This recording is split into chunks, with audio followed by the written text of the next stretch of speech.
Merhaba. Ben öbür tarafım. Hayır ya, öbür tarafı. Onları mı dinliyor? Ne bileyim, anlamadım.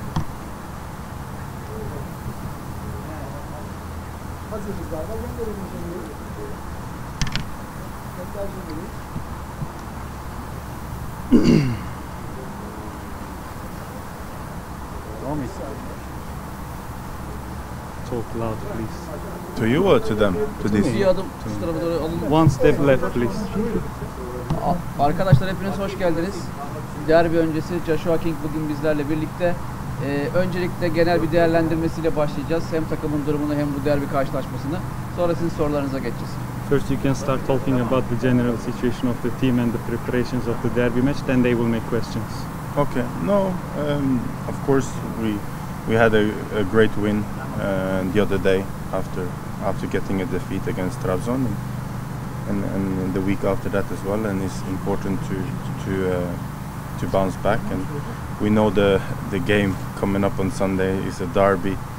It's the first thing I heard when I signed for Fener, my best friend who said, make sure you're ready for the gala game 8th of January, and it was the first picture I looked at when I signed. So I'm really looking forward to it. The fans is always amazing for us at home, even away, and I know they will be behind us until the last whistle on Sunday. So I'm really looking forward to it, and so is the team. Tabii ki son maçımızda güzel bir galibiyet aldık. Trabzonspor maçında kaybettikten sonra oynadığımız lig maçında ve son oynadığımız lig maçında bu iki maçta galibiyetle ayrılabildik. Bizim için içinde bulunduğumuz durumdan çıkmak önemliydi. Şu anda pazar günü oynayacağımız maçın bir derbi maçı olduğunu biliyoruz. Ben buraya ilk geldiğim zaman en yakın arkadaşım bana bahsetmişti. 8 Ocak'taki Galatasaray maçına hazır ol demişti. Ben de zaten gelir gelmez fikstüre bakmıştım. Bu maç için sabırsızlanıyorum. Taraftarlarımız bu sezon her zaman bizim arkamızda oldular. Deplasmanlarda oynadığımız maçlarda da aynı şekilde. Biliyorum ki pazar günü de son düdüğe kadar bizim arkamızda olacaklar. Ben ve takım arkadaşlarım bu maç için sabırsızlanıyoruz. Ahmet Bey. Bizim için de derbi klasikleri vardır. Bunlardan bir tanesi de gerçek Fenerbahçeli olma konusu. Genelde derbi öncesi futbolculara bunun hakkında bilgisi var mı ve gol atmakla ilgili ne düşünüyor diye soruyoruz. Kendisi bayağı bilgili, bunun için buraya geldik dedik. Bu konuyu biliyor mu? Gol atma hedefi hakkında ne söylüyor? So you already have a lot of knowledge about it, but there is a tradition here. We say that if a football player scores a goal against Galatasaray, becomes a real Fenerbahçe player. Did you know about it, and what would you like to say about this, scoring a goal against them? Yeah, of course. I heard about that rumor before I came here, and all my Turkish friends, you know, I always say when I went to Fener, if you score against Gala, the fans will love you even more. But for me, I don't think too much about this. I personally think to help the team in every game. Gala is one game and 3 points, and is an important game, especially for the fans. But you have to look at the bigger picture. We are here this season to win the championship, and we go on Sunday to get 3 points. But I don't focus too much extra if I score against Gala or not, because the end of the road. The most important is to win the championship, and this is what I'm aiming for, to contribute with my skills and pace and help the team. But of course, it would be extra special to score against Gala. But for me, the most important is to win the game. Tabii ki bunu buraya gelmeden önce duymuştum. Türk arkadaşlarım bana bahsetmişlerdi. Eğer Galatasaray'a karşı bir gol atarsan taraftarlar seni daha da çok sever diye. Ama ben şu an bunu düşünmüyorum. Ben her maçta takımıma yardım etmek istiyorum. Galatasaray maçı da bir maç bizim için 3 puan değerinde. Tabii ki taraftarlarımız için önemli. Ama büyük resimde bizim asıl amacımız lig şampiyonluğu olmak. Dolayısıyla ben her maçta takımıma yardım etmek istiyorum 3 puan almasında. Gol atayım diye ekstra odaklandığım gibi bir durum söz konusu değil. Çünkü belirtmiş olduğum gibi günün sonunda bizim için önemli olan şey ligi kazanmak. Amacım bu. Hızım ve yeteneklerimle takımıma bu anlamda yardım etmek istiyorum. Belirtmiş olduğum gibi Galatasaray'a gol atmak tabii ki benim için ekstra özel olur. Ama en önemlisi bizim için o maçı kazanmak. Kendisi yaşadığı sakatlık nedeniyle 95 gün sahalardan uzak kaldı. Ve dönüşünde de 2 gol 2 asist performans gösterdi. Bu sakatlık sürecinde neler yaşadı? Bir anlatabilir miyim? So you suffered an injury and you were away from the team for 95 days. And after coming back from the injury, you scored 2 goals and you made 2 assists. How was this process when you were injured? No, I think for any player being injured is tough, and especially when you come to a new club. And I signed, and I didn't have no preseason, and I started to get going and scoring a few goals, and then I got injured and I was out for 10 weeks. And the toughest there is the mentally be away from the new team. The team is winning, which is positive, but you don't feel really a part of it when you're injured and a new player in a club. So it was really tough mentally for me. I moved my family over. It was a lot of change for them. But after the international, I really worked hard to get back and get the fitness. And it's a bit of a blessing in the sky that the World Cup came when it came, because I was managed to restart and actually get a pre-season, which I didn't get at the start of the season. And I had 4 weeks with the team, where we really worked hard, and I felt like that gave me a lot of fitness and confidence, and I think I've done well until then, since then, and contributed. Of course, every striker wants to score every game or assist every game, but Ronaldo and Messi don't score sometimes. So realistically, it's not going to happen every game. But what you can do as a player and a forward is give everything for the team, make runs, create space for other strikers, and work hard for the team. And when everyone does that together, then this team, with the players we have, the mentality of the coach, is hard for us to not achieve something big. Her oyuncu için sakatlanmak, takımından uzakta kalmak zordur. Özellikle de bir takıma yeni katılmışsanız, ki ben buraya katıldığımda sezon öncesi hazırlık dönemi geçirememiştim. Sezon başlangıcında birkaç gol atmıştım. Daha sonrasında yaklaşık 10 haftalık bir sakatlık yaşadım ve mental anlamda benim için zordu. Çünkü o dönemde takımda kazanıyordu, ki bu pozitif bir şeydi takım için. Ama o dönemde takımın bir parçası olamamak, sakat olmak, takımdan uzak durmak benim için mental anlamda zordu, ki ailemi de buraya getirmiştim. Ama milli arada gerçekten çok iyi çalıştım. Dünya Kupası arası aslında benim için gökten gelen bir mucize gibi oldu. Çünkü belirtmiş olduğum gibi sene başında sezon öncesi hazırlık dönemi geçirememiştim. Ve bu lige verilen arada gerçekten çok çalıştık. 4 haftalık süreçte takım olarak çok çalıştık. Bu da bana hem fiziksel anlamda kondisyonumu yukarı çekmeme hem de özgüven kazanmama yardımcı oldu. Ondan sonra da zaten iyi bir performans gösterdiğimi düşünüyorum. Her forvet oynadığı zaman goller atmak, asistler yapmak ister. Ama Ronaldo ve Messi'nin bile gol atamadığı maçlar olabiliyor. Dolayısıyla her maç gol atamazsınız. Ama yapabileceğiniz şey elinizden gelenin en iyisini vermek, koşular yapmak, takımınıza boşluklar yaratmak, çok çalışmak. Bunları yapabilirsiniz. Mental olarak da gerçekten çok iyi bir hazırlanıyoruz. Böyle bir teknik direktöre sahip olursanız zaten büyük şeyler başarmamanız pek mümkün değil. Süleyman Bey. Attığı ilk golünün ardından yaptığı asker selamı taraftarlar çok sevdi. Bunu açıklamasında ben Fenerbahçe'nin askeriyim demişti.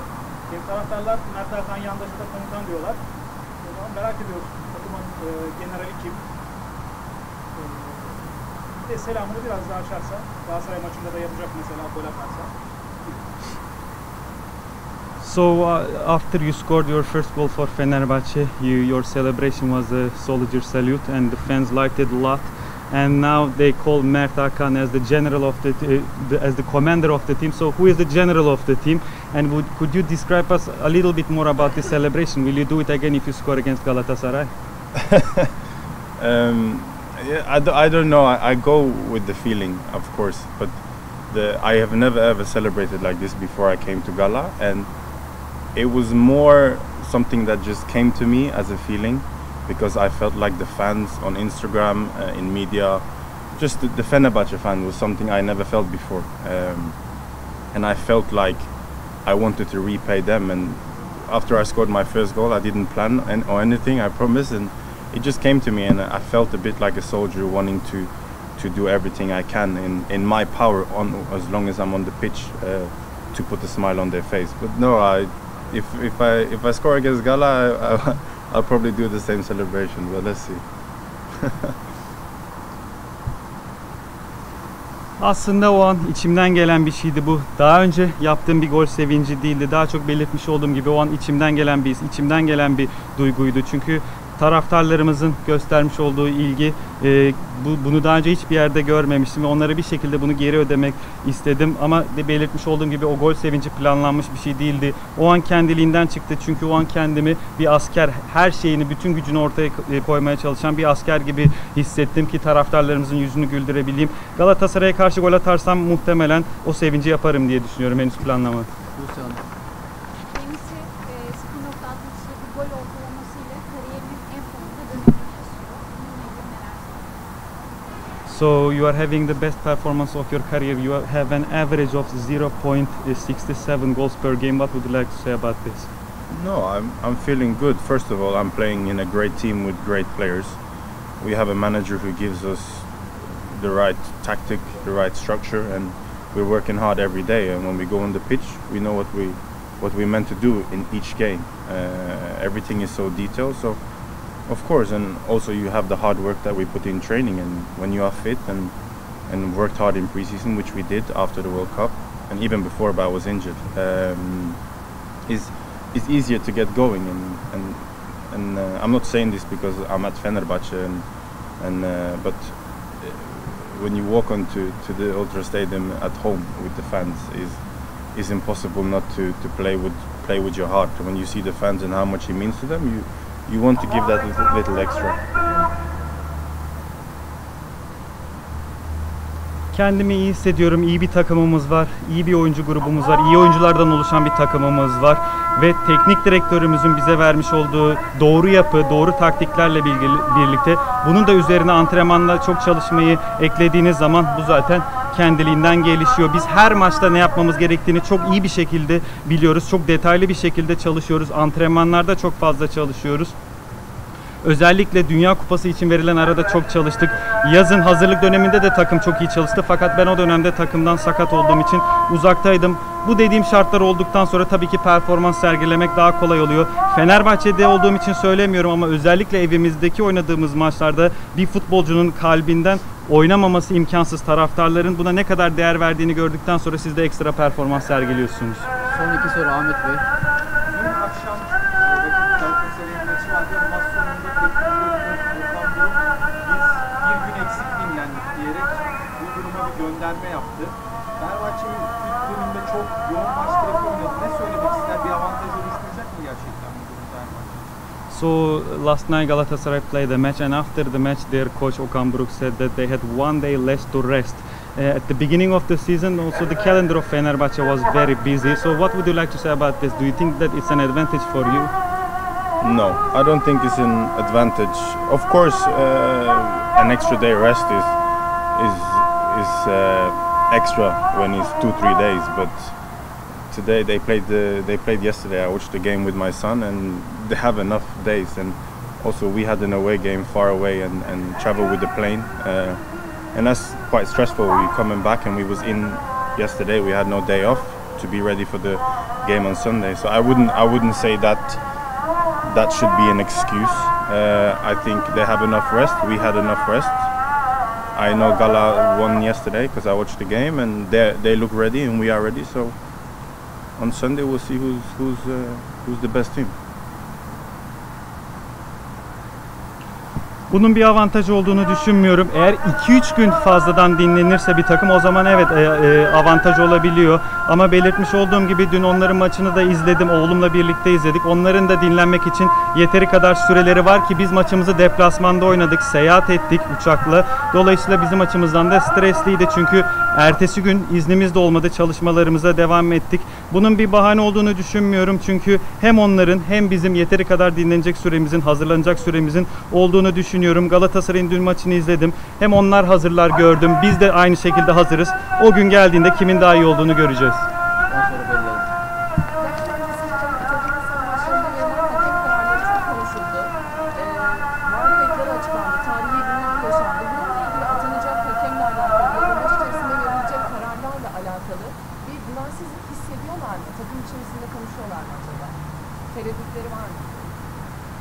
So in the recent weeks the decisions of the referees have been discussed a lot and also some VAR recordings were released.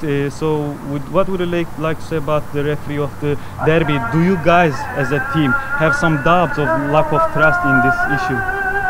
No, I'm a football player and I do what I can and I know on the pitch, and I trust that the referees do their job and are fair with that. Of course, even in the Premier League, you have referees in certain games and VAR that have played for many years, which some teams are not happy with if they are losing or if some decisions are not going their way. And I think that's in any league. Referees are human and they make mistakes. But of course, in any team, and especially in the game on Sunday, which is a lot at stake, not just because of 3 points, but because of the meaning for the fans and the big derby. You want the referee to be neutral as possible, and I hope that for both us and Gala that the referees will be neutral. But again, referees are human; they make mistakes, and this is part of life.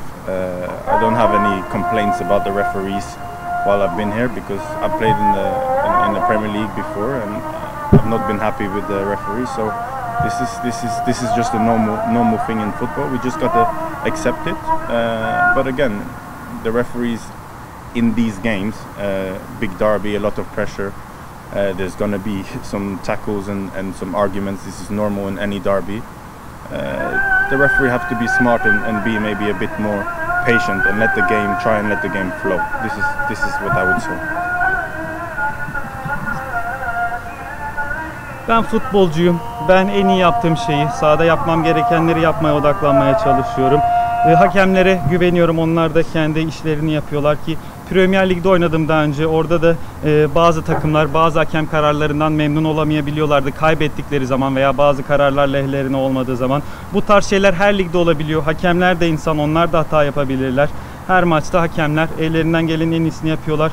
Pazar günü oynayacağımız maçta 3 puanın ötesinde taraftarlar için çok önem arz eden büyük bir derbi maçı olacak. Dolayısıyla hakemin mümkün olduğu kadar nötr olmasını umuyorum. Belirtmiş olduğum gibi hakemler de insan, onlar da hata yapabilirler. Bu hayatın bir parçası. Premier Lig'de de hakem kararlarından benim de memnun olmadığım zamanlar olmuştu. Ama bu normal, bunu böyle kabul etmemiz gerekiyor. Derbi maçlarında çok fazla baskı oluyor. Pazar günü de bu şekilde olacaktır. Saha içerisinde çok fazla sertlik, mücadele ve tartışma olabilir. Bunlar normal. Ama bence hakemin yapması gereken şey akıllı olup biraz daha sabırlı olup oyunun akmasını sağlamaya çalışmak olmalı. Teşekkür ediyoruz arkadaşlar. Finish. Thank you. Kolay gelsin.